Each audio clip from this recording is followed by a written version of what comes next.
이 시간 하나님의 말씀은 에스라서 9장 3절부터 6절 그리고 15절입니다. 내가 이 일을 듣고 속옷과 겉옷을 찢고 머리털과 수염을 뜯으며 기가 막혀 앉으니 이에 이스라엘의 하나님의 말씀으로 말미암아 떠는 자가 사로잡혔던 이 사람들의 죄 때문에 다 내게로 모여오더라. 내가 저녁 제사 드릴 때에 기가 막혀 앉았더니 저녁 제사를 드릴 때에 내가 근심 중에 일어나서 속옷과 겉옷을 찢은 채 무릎을 꿇고 나의 하나님 여호와를 향하여 손을 들고 말하기를 나의 하나님이여 내가 부끄럽고 낯이 뜨거워서 감히 나의 하나님을 향하여 얼굴을 들지 못하오니 이는 우리 죄악이 많아 정수리에 넘치고 우리 허물이 커서 하늘에 미침이니이다. 이스라엘의 하나님 여호와여 주는 의로우시니 우리가 남아 피한 것이 오늘과 같사옵거늘 도리어 주께 범죄하였사오니 이로 말미암아 주 앞에 한 사람도 감히 서지 못하겠나이다 하니라. 아멘. 믿음이 우리에게 승리를 가져다 주는 줄 확신합니다. 우리가 이런 마음으로 옆 사람께 축복하면서 인사 나누겠습니다. 하나님은 참된 회개를 드리는 자에게 살 길을 열어주십니다.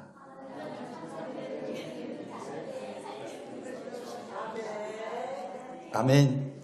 감사합니다. 한 글자도 빠지지 않게 축복해 주셔서 이제 점점 길어질 거예요. 우리가 예수 믿고 복 받았습니다라는 간증을 보면 크게 그냥 비상적으로 이런 몇 가지이더라고요. 우리 자녀들이 잘 풀렸습니다. 좀 겸손한 간증이에요. 조금 그보다 좋으면 뭐냐? 물질적으로 축복을 받았습니다라는 간증이고요. 세 번째는 건강이 회복되고 죽다가 살았습니다. 이런 간증들을 많이 해요. 맞습니다. 이것은 하나님이 우리에게 주신 축복입니다. 자녀의 복도, 물질의 복도, 건강의 복도, 사람과의 관계의 모든 복들을 하나님이 주십니다. 그런데 이런 복들이 우리에게 허락되어 있을 때 우리는 과연 그 복 중에서 무엇을 바라봤냐? 이것이 매우 중요합니다. 그래서 안타깝지만 그런 간증하던 이들이 잠깐 유행을 타다가 우리의 시선에서 사라질 때가 많이 있습니다. 왜 그럴까? 근데 우리는 그게 궁금하지 않아요. 왜? 끊임없이 새로운 간증자들이 우리 앞에 나타나기 때문이에요. 10년 전에, 20년 전에 간증했던 그분 지금 어디에서 어떻게 사실까는 우리는 관심이 없습니다. 관심할 겨를도 없습니다. 오늘 지금 펼쳐진 이 말씀은 무엇이냐? 이스라엘 백성들이 에스라의 인도함으로 시온 땅에 다시 돌아와서 갖춰야 될 것은 다 갖췄습니다. 성벽도 재건이 되고 성전도 회복이 되고 그 안에서 예배도 이루어지고 특별히 다시 돌아온 그 땅에 먼저 차지하고 있던 이방인들도 이제 이들의 신분을 인정해 주시고 하나님이 이들과 함께함을 그들이 눈으로 보고 그들에게 순복합니다. 그런데 다른 말로 바꿔서 말하면 하나님 앞에 복을 이제 충만하게 받았던 이 시점에 이스라엘 백성들에게 보인 것은 무엇일까? 바로 하나님의 심판을 초래할 만한 가증한 죄들이 그들에게 보이기 시작한 것입니다. 한마디로 이방인들과 함께하면서 이방인들의 우상을 드리고 그 마음속에 드리고 가정에 드리고 그래서 우상 숭배가 만연된 이 죄를 그들이 보게 되는 것입니다. 이 영적인 원리는 오늘날도 똑같습니다. 가끔 보면 안타깝지만 건강의 문제, 물질의 문제, 관계의 문제 때문에 교회 와서 첫사랑에 울부짖으며 기도하는 분들을 보면 우리는 대부분 참 안 됐다, 힘들겠다, 오늘 성경 말씀에 비춰보면 기가 막히겠다 이런 이야기를 많이 하지만 더 무서운 문제는 무엇이냐? 지금 이런 기가 막히지 않아서 지금 자기에게 형통되게 보이는 그런 삶 속에서 하나님의 그 마음을 갖지 못하는 것, 우리가 다음 주에 찬양부를 하나님께 드리는 그 시선을 갖지 못하는 것이 더 무서운 문제가 됩니다. 하나님의 참 축복을 받은 자에게 주는 하나님의 복입니다. 형통함 속에서 자기의 죄를 바라보는 그 시선, 이것이야말로 하나님이 우리에게 주시는 살리는 그 복입니다. 그래서 오늘 이들은 모든 것이 형통하고 안정된 그 상황 속에서 에스라의 앞에 통곡하며 눈물 흘릴 회개할 자들이 모였다라고 합니다. 왜냐하면 죄의 문제는 오로지 회개로서만 해결되기 때문입니다. 오늘도 우리들에게 혹시 이런 회개의 필요성이 있지 않나 우리는 돌아봐야 합니다. 예. 제가 준비했던 말씀과 달리 방금 단에 서기 전에 기도 잠깐 하는데 오늘 이 준비한 원고들이 아마 뒤죽박죽이 될 것 같아요. 예. 이건 인간이 준비한 것이고 하나님이 주신 마음이 있는데 사실 제 마음에 요즘 제일 크게 부담 가지는 하나의 제목이 있습니다. 아마 여러분들도 마찬가지일 거예요. 심지어 지난 주일에 중국에서 온 목회자들도 저에게 묻더라고요. 한국교회가 10월 27일 날 엄청난 일을 한다고 들었는데 어떻게 진행되고 있냐고. 나한테 묻지 마. 난 조직위원장도 아니야. 왜 부담이 되냐. 그것을 이끄는 목사님이 그런 인터뷰를 했습니다.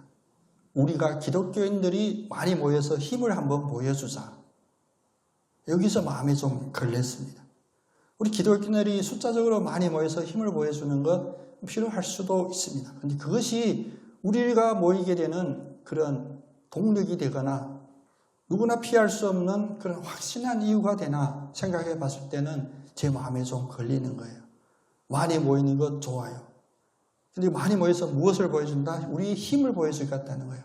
이 악법을 통과시키는 국회의원들 우리의 힘을 보고 두려워해서 이 악법을 통과하지 못하게 한다. 너무나 인간적인 마음이 아닌가 이런 생각이 듭니다. 그래서 목표가 얼마냐? 200만 명이 광화문에 모이기를 목표로 했더라고요. 제가 얼핏 인간적인 생각해보면 우리 대한민국 인구에 비해서 200만 명이 모여서 과연 어떤 힘이 될까? 그래도 힘을 보여주려면 한 4천만 명이 모여야 두려워 떨겠죠. 200만 명 가지고 힘이 된다? 그건 우리의 생각이에요. 그분들의 생각이에요. 근데 이것도 모여지지 않으니까 여러 지금 모이는 단체들 여러분 아시죠? 뭐 태극기 들고 성조기 들고 애국 뭐 여러 가지 단체들이 있어요. 다 합치려고 해도 이게 잘 합쳐지지 않아요. 왜? 숫자로 모이려고 하니까 이것이 안 된다. 저는 하나님 그 마음을 주셨습니다. 그런데 우리 한국교회의 역사를 보면 많이 모였던 기회들이 있습니다. 우리가 늘 외치는 평양 대부흥 운동. 일제의 억압 속에서 우리나라와 민족이 가장 어두웠던 1907년 그 당시에 많이 모였던 이유가 무엇이냐? 우리가 모여서 일제한테 우리의 힘을 보여주자 그런 유치한 이유가 아니었습니다. 하나님께 모였고 하나님의 도움을 온전히 간구할 때 하나님 우리가 더 크게 울고 더 많은 눈물을 흘려서 하나님이 우리를 도와주시냐? 아닙니다.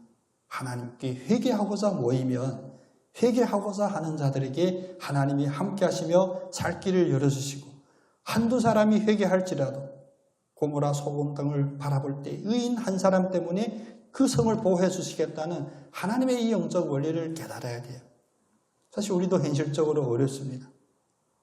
예배 마치고 광고에도 이야기하겠지만 10월 27일 우리는 광화문에 갈 수 없으니 영락교회 모이자. 제주의 교회들 모이자라고 했는데 또 그날 우리가 감리교단 찬양축제 행사하고 겹칩니다.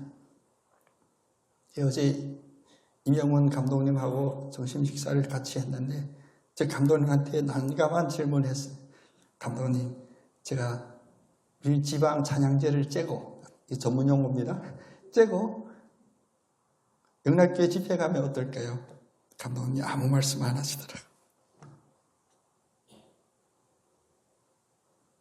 우리 인간이 계획하는 모든 일들 속에 하나님의 함께 하심을 우리는 늘 고백해야 됩니다.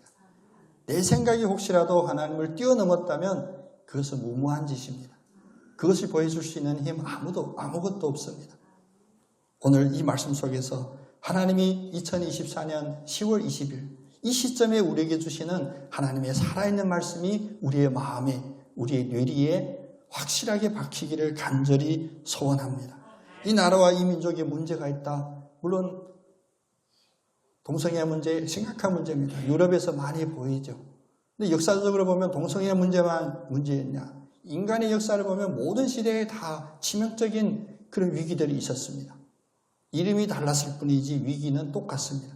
하나님을 믿지 않게 하고 하나님을 믿지 않고 이 세상에 즐거워하다가 다 영원한 징벌인 지옥으로 가는 그 길로 가는 이 위기였습니다. 근데 이런 위기 때마다 나라와 민족을 살리고 예수를 믿기로 고백한 자들을 살리는 그 길이 무엇이었냐? 바로 참된 회개였습니다. 오늘 이 말씀을 보면 하나님 앞에 드리는 참된 예배의 첫 번째 특징은 무엇이냐? 바로 전인격적인 그런 대답. 하나님 앞에 전인격적인 응답입니다. 우리 한번 어려운 용어를 사용했지만 한 목소리를 한번 고백해 볼까요? 참된 회개는 하나님께 전인격적인 응답입니다.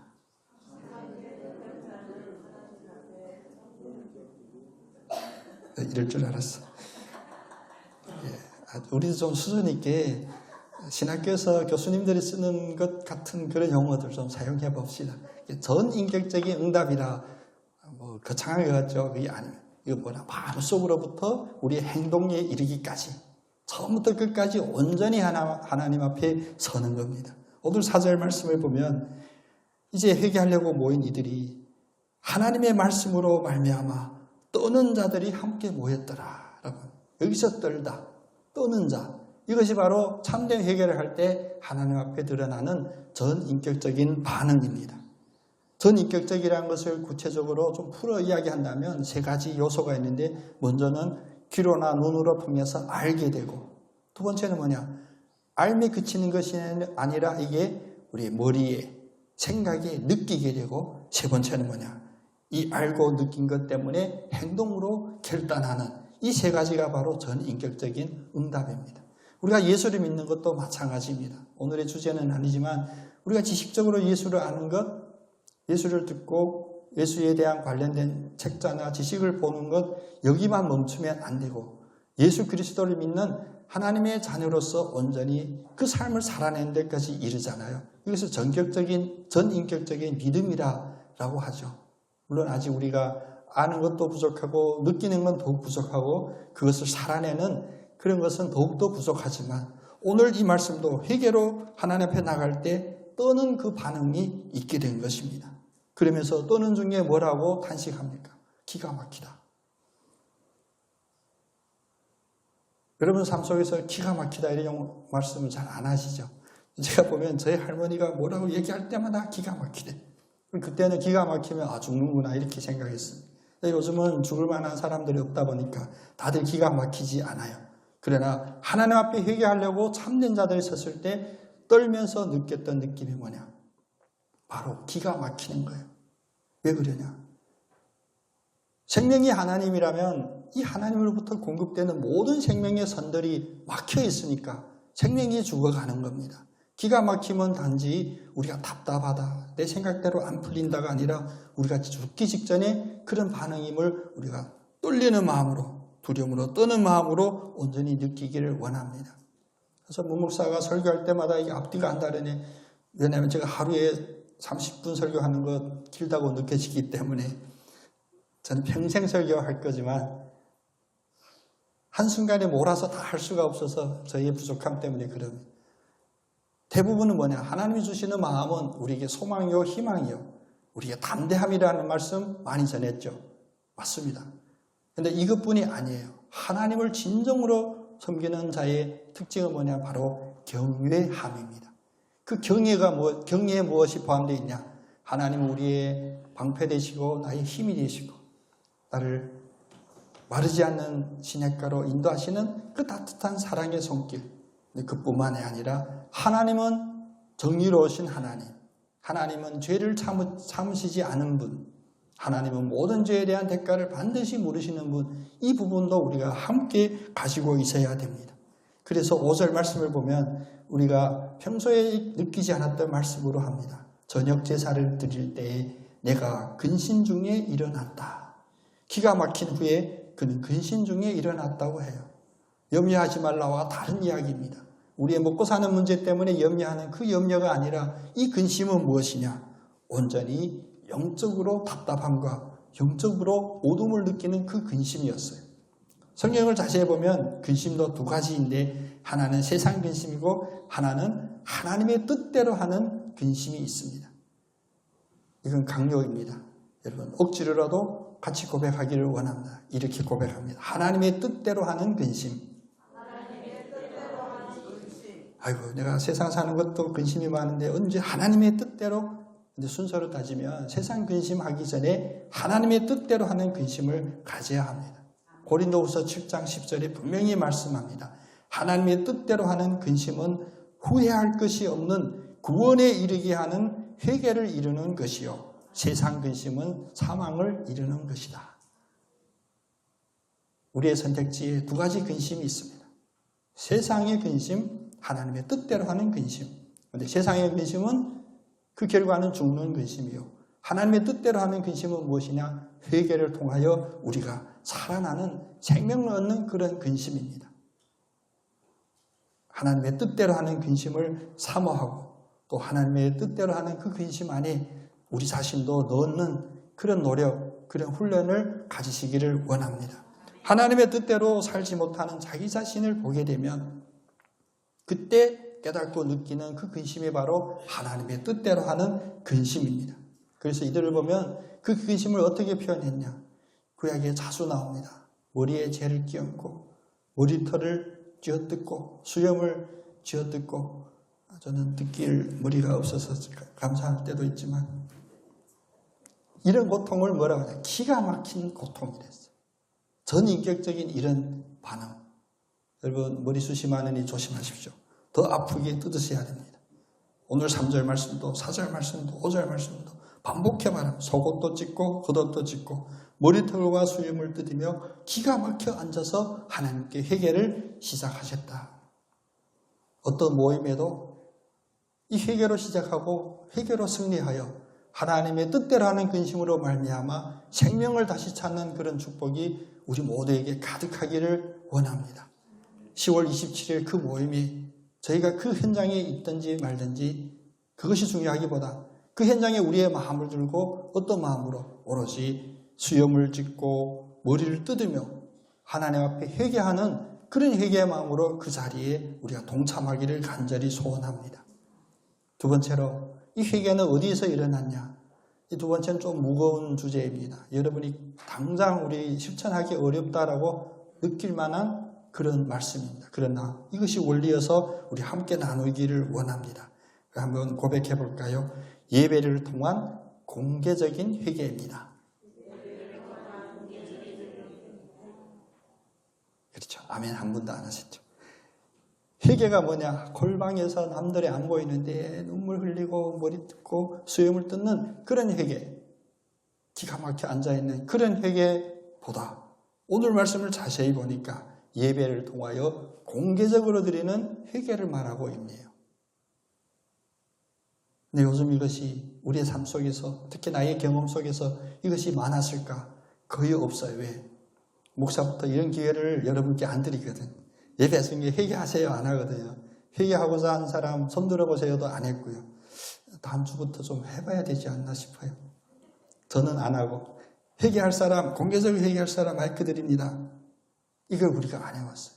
근데 이것이 우리의 지금 생각이 하나님의 생각보다 앞서 있는 우리의 죄의 모습임을 우리는 깨달아야 합니다.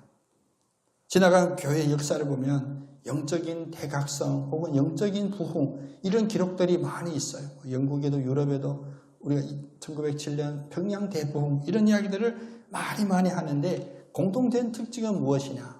언제나 예배 드릴 때 회중들이 함께 있는 그 자리에서 소리내어 공개적으로 드렸던 회개가 있었음을 우리가 잊어서는 안 됩니다. 오늘 예수라서가 우리에게 말하는 그 공개적인 참여도 보십시오. 5절 6절 말씀도 이렇게 말하죠. 저녁 제사를 드릴 때, 다시 말하면 예배 드릴 때 내가 근심 중에 일어나서 어디 뒤로 가서가 아닙니다. 예배를 드릴 때 일어섰어요. 일어서서 무엇을 했냐? 하나님을 향하여 손을 높이 들고 회개합니다. 하나님이여, 내가 부끄럽고 낯이 뜨거워서 감히 하나님의 얼굴에 향하여 얼굴을 들지 못하오니 우리 죄악이 정수리에 넘치고 내 허물이 너무나 커서 하늘에 미칩니다. 이런 공개적인 회개가 있었던 거예요. 멀리 말고 다른 나라 말고 우리 한국 교회 역사에 있는 1907년 평양 대부흥운동, 그 운동이 어떤 일입니까? 장대현 교회에서 일어났다라고 한국 교회사는 이야기하죠. 길선주 목사님이 회개한 것으로부터 기록을 합니다. 근데 제가 교회사 전공자잖아요. 좀 크게 봐야 되거든요.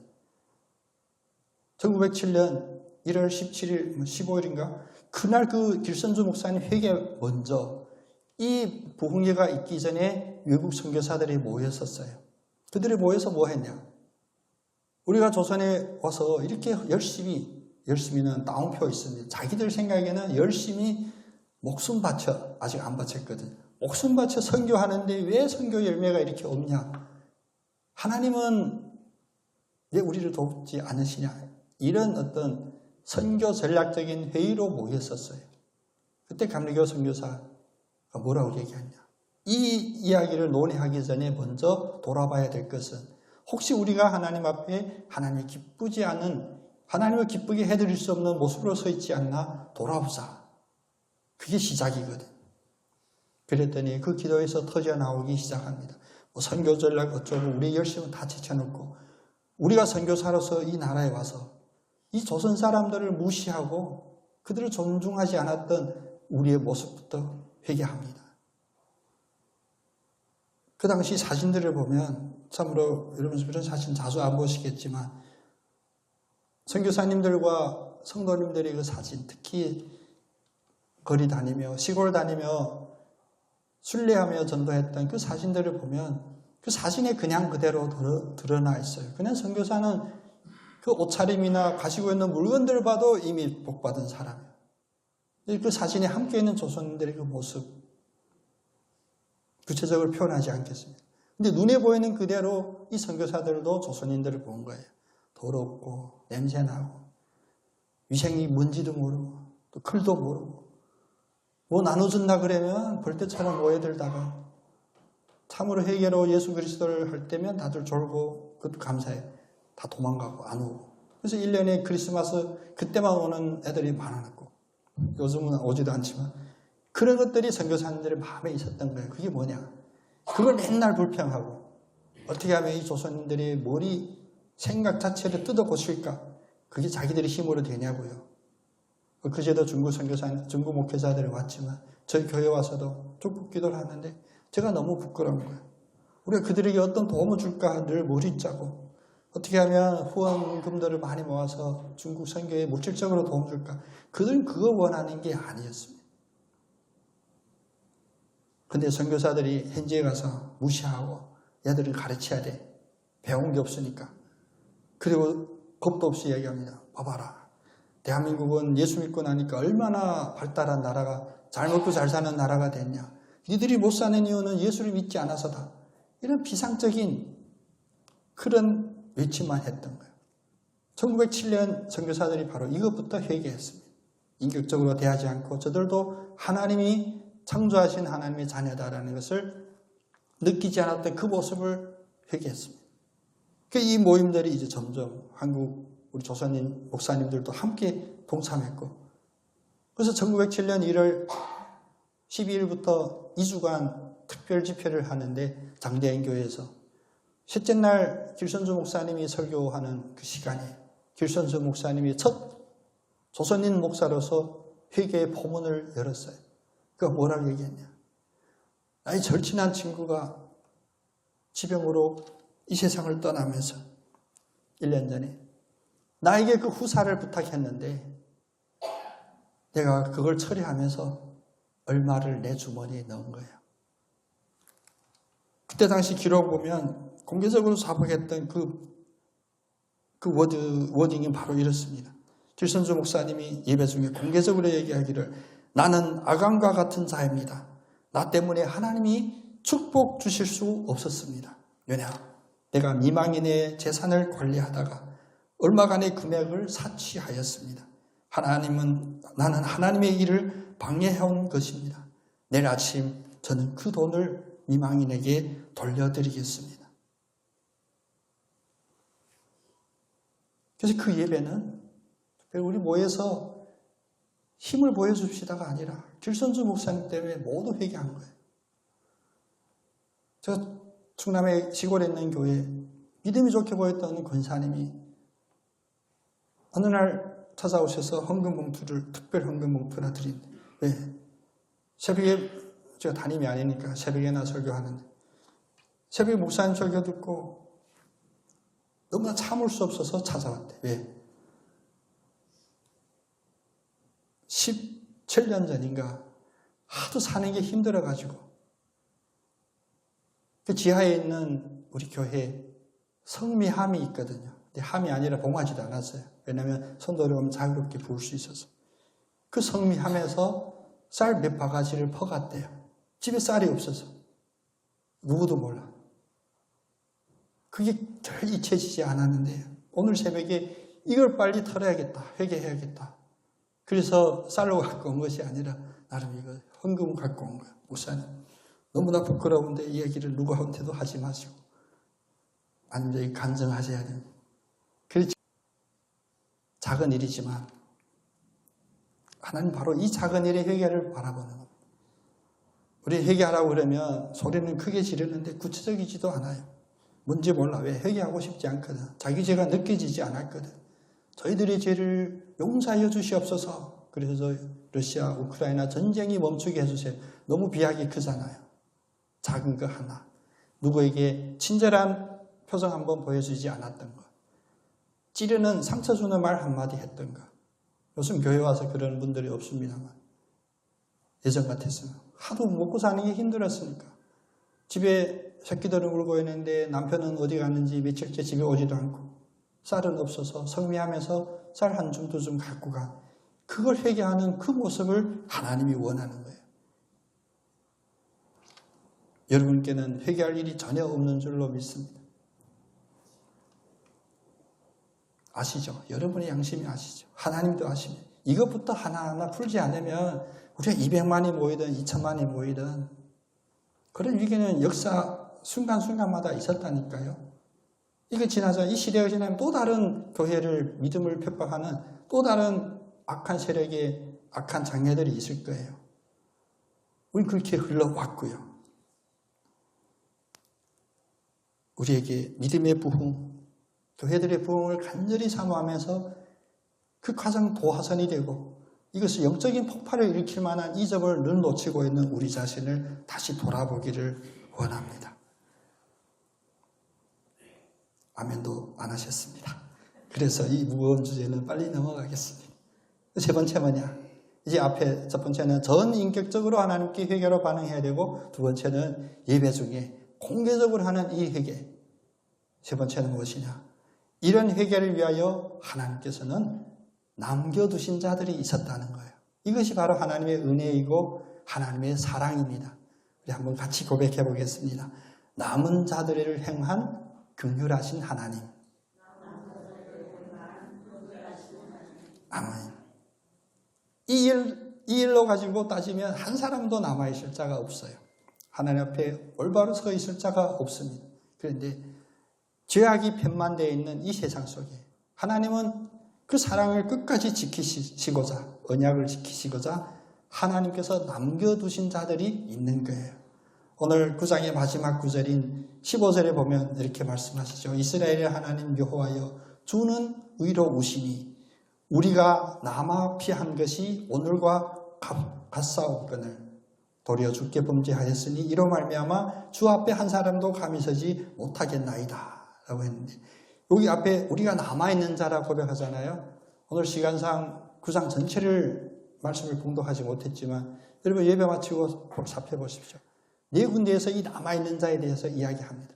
세상이 다 죄인이고 세상이 다 하나님으로부터 멀리 떠나 있고 하나님 앞에 우상 숭배를 할지라도 하나님은 그루터기와 같은 그 남은 자들을 허락해 주셨습니다. 그럼 이 남은 자들은 뭐 하려고 남겨졌냐? 다시 하나님께로 돌아오는 그 불씨로 남겨주신 것이고 믿음의 씨앗으로 남겨주신 겁니다. 그래서 다른 선지자서를 잠깐 인용할 텐데 스바냐서 3장 12절 13절에도 이 남겨진 자들 또 그리고 이 남겨진 자들을 통하여 하나님이 하시고자 하는 그 마음을 다음과 같이 말씀하십니다. 스바냐 3장 12절 13절 말씀인데요. 내가 곤고하고 가난한 백성을 네 가운데에 남겨두리니 그들이 여호와의 이름을 의탁하여 보호를 받을지라. 이스라엘의 남은 자는 악을 행하지 아니하며 거짓을 말하지 아니하며 입에 거짓된 회가 없으며 먹고 누울지라도 그들을 두렵게 할 자가 없으리라. 곤고하고 가난한 자들을 남겨주셨대요. 여의도에서 출퇴근하는 일을 남겨준 것도 아니고요. 토청에서 공무원도 아니고요. 왜 너무 편가르기 하나? 곤고하고 가난한 백성을 남겨주셨는데 그들을 무엇을 하려고? 모두가 다 악하고 거짓말하고 먹고 사는 문제만 열심을 내고 있는 그런 상황 속에서 가장 곤고하고 가난한 자들이 오히려 핍박받지 않고 왜? 하나님이 보호해 주시니까. 오히려 그들이 두려워할 자가 없으니까. 왜? 먹고 사는 문제 하나님이 책임져 주시니까. 이런 자들로 남겨주셔서 하나님의 살아계심과 하나님이 기뻐하시는 그 일을 이 세상에 비추기 위해서입니다.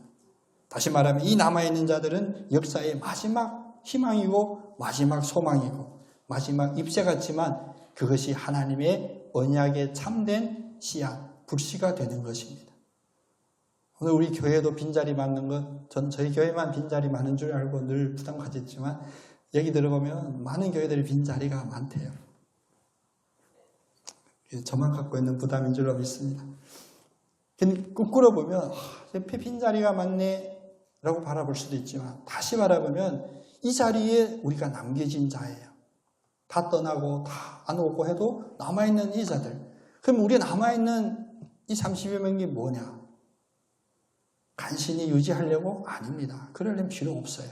그럼 차라리 문 닫고 합병하거나 여러 교회가 뭉쳐서 예배라도 좀 신나게 드려보자.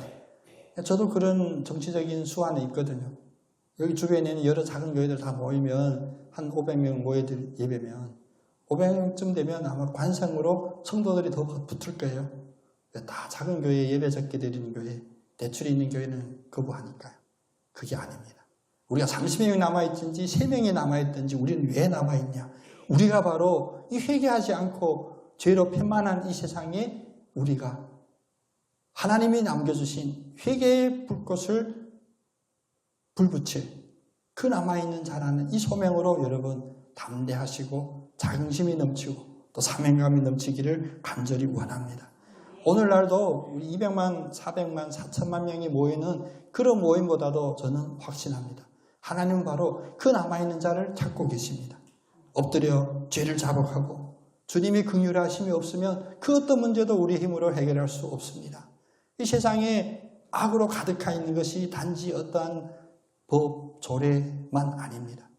심지어는 작게는 예수를 전도할 때 우리에게 말로 표현하지 않았지만 그 표정에 나오는 무시하는 것, 조롱하는 것. 물론 요즘 침 뱉으면 당장 경찰 부르니까 침 뱉는 일은 없지만 침 뱉은 것보다 더 심하게 우리를 이상한 눈길로 바라보는 이 눈길들. 이런 상황 속에서 우리를 남은 자로 불러주셨다는 것입니다. 그리고 이 남은 자들에게 모든 것이 다 힘의 논리인 이 세상에서 우리가 숫자가 적다고 낙심하거나 자신감을 잃지 않도록 하나님은 말씀해 주십니다. 여호와의 인자와 긍휼이 무궁하심으로 이 남은 자들이 진멸되지 아니함이라. 하나님의 남긴 자는 삽니다. 하나님의 남긴 자가 승리하게 됩니다. 오늘 이 말씀 앞에서 여러분 이건 공개적으로 하지 마시고요. 회개는 공개적으로 하시고 이런 결단은 조용히 원래 하십시오. 제가 바로 그 남은 자가 되겠습니다. 제가 바로 그 남은 자가 되겠습니다. 그래서 이 남은 자로서 남아있는 자로서 이 회개를 내가 시작하고 이 회개를 통하여 이 나라와 이 민족 또 우리 주변들 우리 가족들 우리 자녀들을 살리는 그 일에 제가 앞장서겠습니다. 역대하 7장 14절에 이렇게 말합니다. 내 이름으로 일컫는 내 백성이 그들의 악한 길에서 떠나 스스로 낮추고 기도하여 내 얼굴을 찾으면 내가 하늘에서 듣고 그들의 죄를 사하고 그들의 땅을 고칠지라. 역대하 7장 14절 제가 한 5번은 묵상해 봤어요. 여기 빠진 거 있네. 내 마음에 있었으면 싶은 거 하나 빠진 게 있었어요. 그게 뭐냐? 숫자를 이야기하지 않네요. 이 땅에 회개하고 모인 자들이 10,000명이 되면 200만 명이 되면 하는 이런 전제가 없었어요.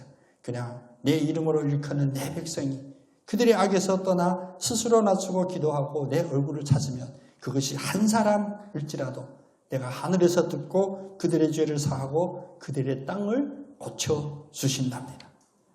지금이야말로 바로 이 하나님의 이 긍휼함을 우리가 사모하고 그냥 머릿속에 사모로 그치는 것이 아니라 이 준엄한 현실 앞에 우리의 삶 속에서 현실이 되고 실천이 되고 우리가 간증할 수 있는 그런 축복이 되기를 원합니다. 자기만 생각하고 자기 사랑만 생각하고 어디 모이면 다른 사람 눈치부터 보는 우리들이 아니라 가장 먼저 하나님의 이 눈치부터 보고 다시 반드시 있어야 될 그 자리로 우리가 복귀하기를 원합니다. 그래서 회개하고 기도하기를, 주님의 나라가 이 땅에 임하시옵소서, 이 기도로 마치셔서 승리하는 우리 모두 되기를 원합니다. 오직 성경 오직 그리스도, 오직 은혜 제주 반석교회, 주의 말씀에 마음을 열며 그리스도의 사랑 따라가리로다.